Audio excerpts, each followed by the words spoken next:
The habit energy of hurry, the engine we don't see.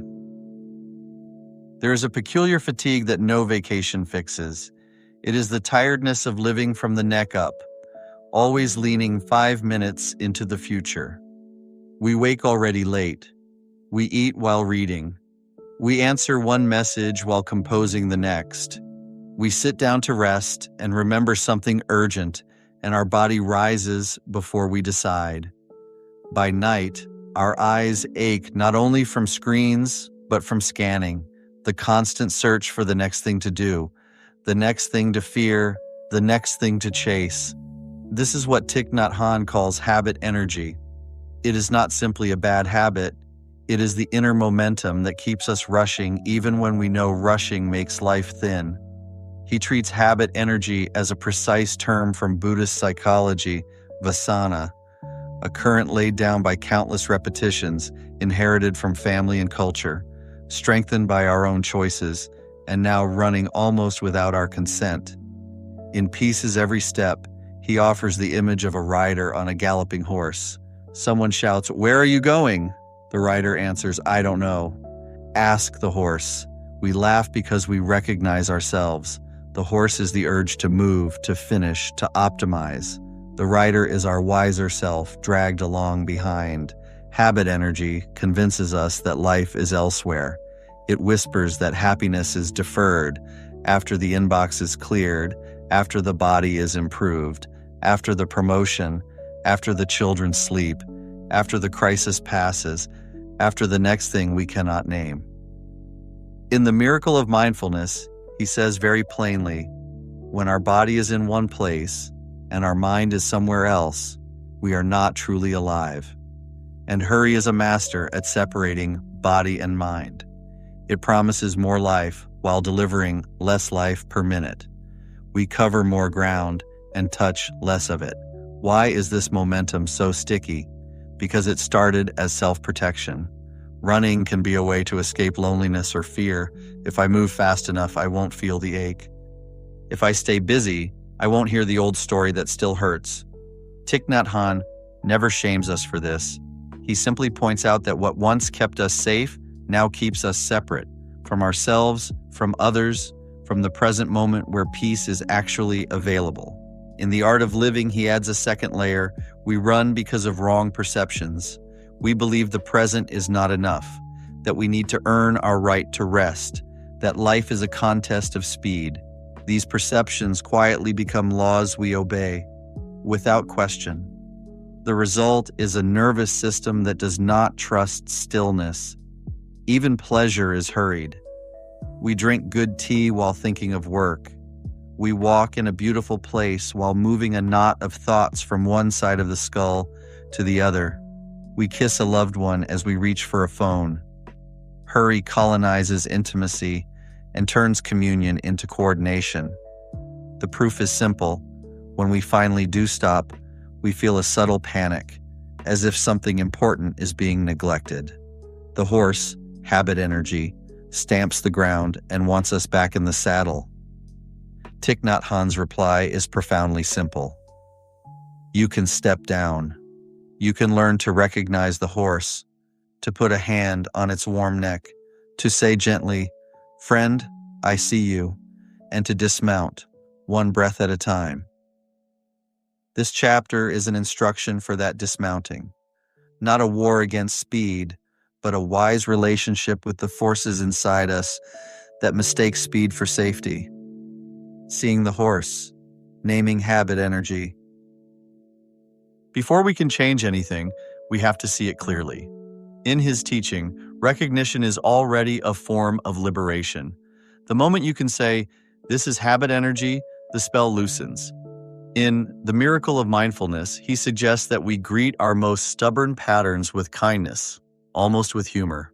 When the body gets up to check something it does not need to check, when the tongue reaches for a sharp sentence it does not need to say, when the hand opens the app it promised not to open, notice, name, and breathe. Hello, my dear old habit. I know you are there. The tone matters. If we scold, the pattern hides. If we greet, the pattern is willing to be seen. Naming shows us the roots. Where did this pace come from? Perhaps from a parent who survived by doing more than was human. Perhaps from a culture that equates value with output. Perhaps from a school that rewarded only acceleration. Perhaps from a younger version of you who discovered that overachievement purchased attention and love. None of this is an indictment, it is context. Thích Nhất Hạnh often says that understanding is love's other name. When we understand why we hurry, we can love the one who learned to hurry in order to live. Love, paradoxically, is what allows us to stop. The body is our most reliable alarm. Habit energy has a signature in the muscles. A jaw that tightens preemptively, shoulders that live 2 inches higher than they need to, a breath that rides the surface of the chest. In How to Relax, he invites us to feel these tensions without immediately trying to fix them. Awareness itself begins the release. Breathing in, I know my shoulders are tight. Breathing out, I let them fall. The horse feels our hand and begins to quiet. The mind has its own signs. There's a way of thinking that feels like sandpaper on the inside. Projects stack on projects, and each is tied to hope or fear. He playfully calls this inner noise radio non-stop thinking. At its loudest, even joy feels like poor reception. The practice is not to smash the radio, but to turn the volume down. In How to Sit, he suggests we let attention settle in the belly, where the breath is slow. A few minutes there, and the radio lowers itself. We do not need to stop thought. We need only to stop obeying every thought. Recognition also reveals how hurry hijacks our ethics. When we rush, we answer sharply, we cut corners, we use people as means. Then we apologize later and promise to do better until the next surge of speed carries us away again. In the heart of the Buddha's teaching, he describes the Eightfold Path not as commandments, but as natural expressions of presence. Right speech, right action, right livelihood become much easier when we are not sprinting. The horse can be kind when it walks. Seeing all this, we can admit a basic truth.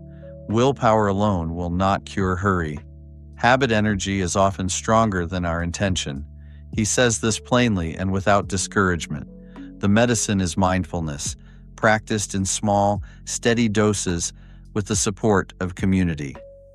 Mindfulness is the energy that allows us to see the horse as a horse, not as destiny. 3 doors. Out of speed.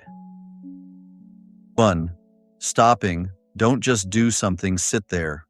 The first door is stopping. Thích Nhất Hạnh delights in reversing the usual advice. Don't just do something, sit there. In peace is every step.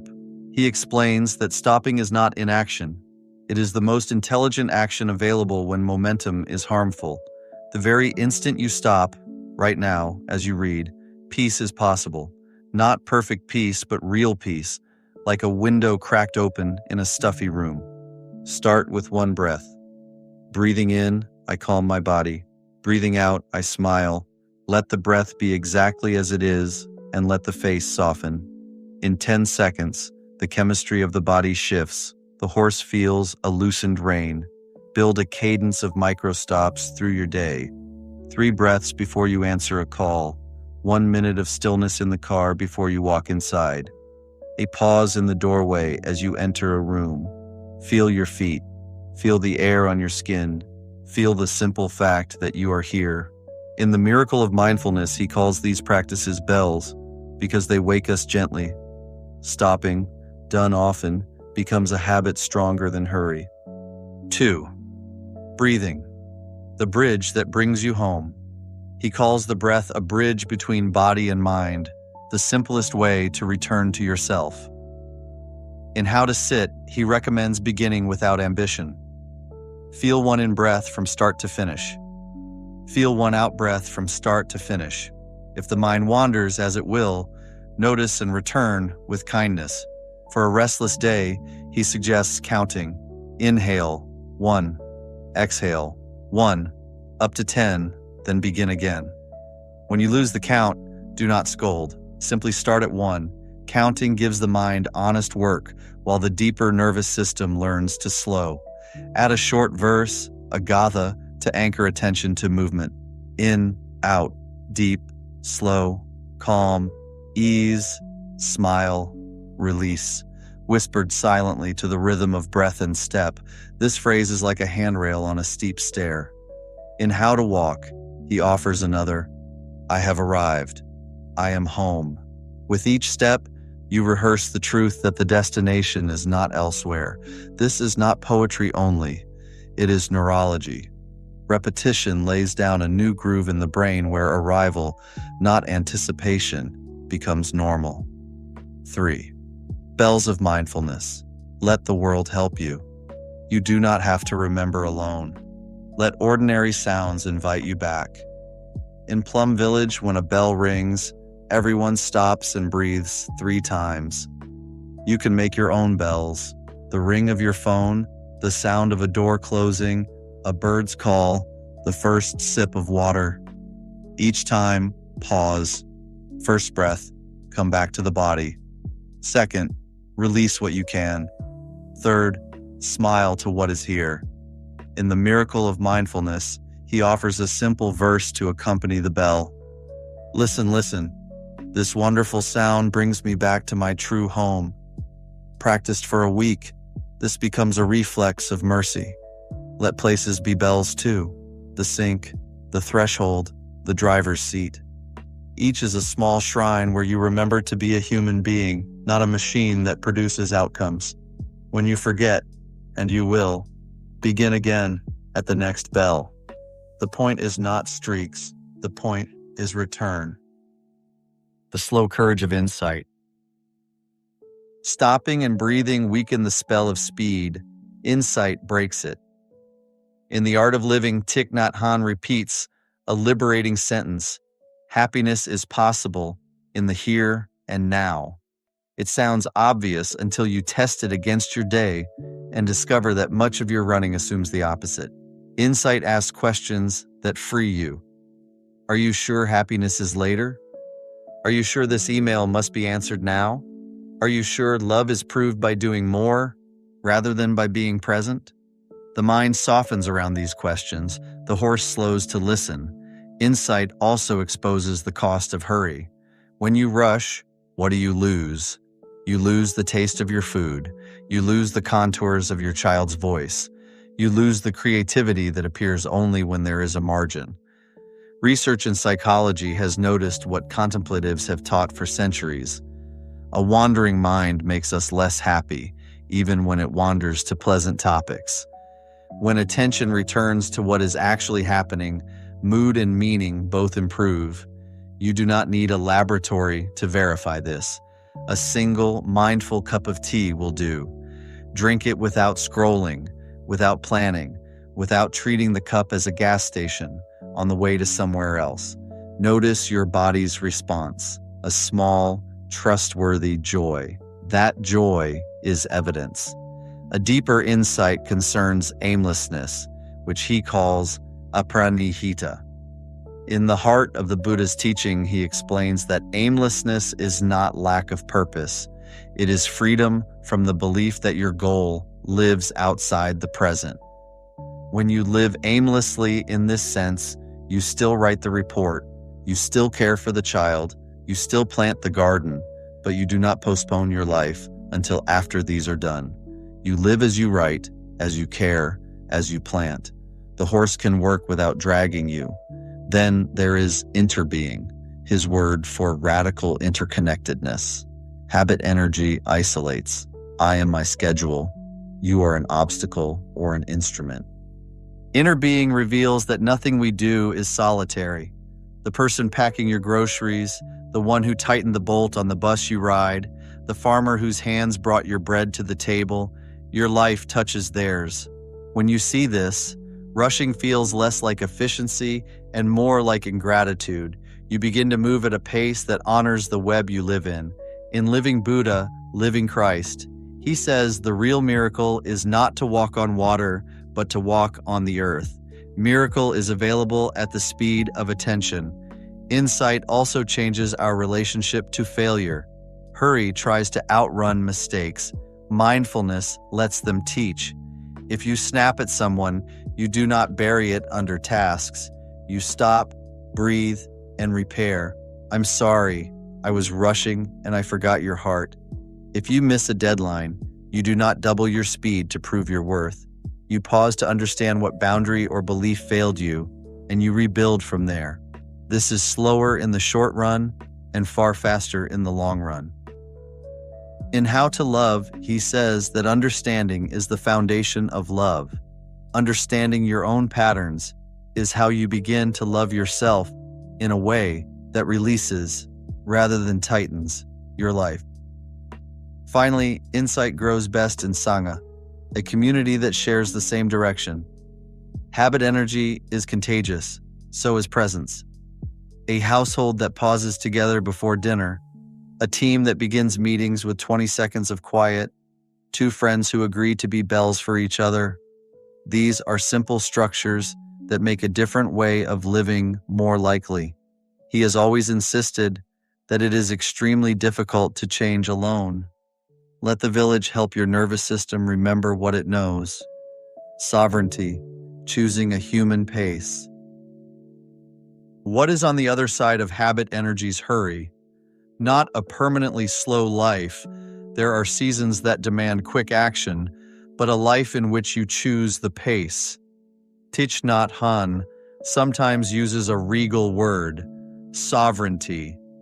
Sovereignty is the felt capacity to stop in the middle of momentum, to breathe in the middle of pressure, to speak kindly in the middle of urgency, to refuse, even in a storm, to abandon the present. It is not dramatic. It shows itself in small ways that add up to a different kind of day. Sovereignty looks like mindful hurrying when hurrying is truly needed. There are moments, a medical emergency, a deadline that matters, a child in danger, when speed is love. The difference now is that you hurry without leaving yourself. You breathe while you move. Your steps are precise because they are rooted in awareness. In How to Walk, he says that each step can carry peace. Even fast steps can be peaceful if they are chosen rather than compelled. Sovereignty looks like non-hurrying when hurrying is only habit. You plan with more space than your ego wants. You give yourself 5 extra minutes to arrive so you can walk rather than rush. You close the laptop when your brain becomes unkind. You say, let's continue this after lunch, not as avoidance, but as stewardship of clarity. You protect evenings so that rest can restore the next day's kindness. This is not self-help. It is community help. A rested person is a gentler partner, a wiser leader, a safer driver, a better ancestor. Sovereignty looks like repair. When hurry harms, you do not hide. You return with humility. I ran over you. I am sorry. I want to practice better. This is the courage that keeps relationships alive. In The Art of Communicating, he says that loving speech and deep listening are the 2 wings of communication. Both require pace. You cannot listen deeply at the speed of defense. You cannot speak lovingly at the speed of panic. Pace is ethics, not just logistics. Sovereignty looks like gratitude practiced in time, not as an idea. You thank the water at the sink. You touch the door frame and remember that you have a door. You pause in the stairwell and enjoy the strange music of your own shoes. Gratitude is not decoration. It cures the lie that the present is empty. In How to Relax, he reminds us that we already have enough conditions for happiness. The practice is to notice them before they are gone. Sovereignty looks like teaching your body trust. When you stop 100 times a day for 1 breath, your body learns that a bell is always near. When you lie down and place a hand on your belly and whisper release on the out breath, your body remembers the river pebble resting on the bottom. When you sit for 10 minutes, not to achieve, but to be, your body learns that being is allowed. Over months, this changes your baseline.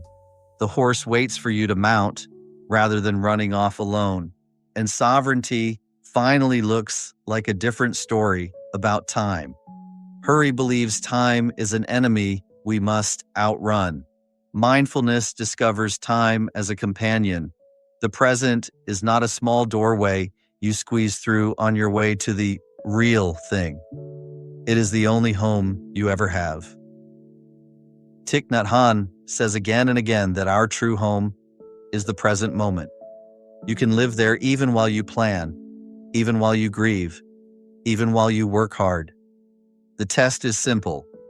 Can you feel your breath while you do it? If yes, you are home. A benediction for the pace of love. Let this chapter end the way a good day might end. Not with a race, but with a return. Sit as you are, in the chair you actually own, in the room you actually inhabit. Feel where your body touches the world. Breathe in, know that you are breathing in. Breathe out, know that you are breathing out. If it helps, say softly inside, calm, smile. If it helps more, say, I have arrived, I am home. When the horse of habit energy comes to the door, and it will, open and greet it. Put your hand on its neck, thank it for the years it kept you moving, tell it that you will choose the pace today. Walk together if you like, but walk at a speed where you can see the trees. When the old belief returns, that happiness is later, ask the kind questions insight loves to answer. Are you sure? What in this moment is already good? What can be left undone so that kindness can be done well? If you forget, the bell will ring again. A phone, a door, a small bird, a child saying your name. Let each be your teacher. Let each be a small dismount. This is not a program to complete. It is a way to live inside your life. Thích Nhất Hạnh says in The Miracle of Mindfulness that the miracle is not to walk on water, but to walk on the earth. Walk at a human pace, and the earth will meet you with its quiet miracles, the taste of tea, the warmth of another hand, the ordinary holiness of a dish made clean.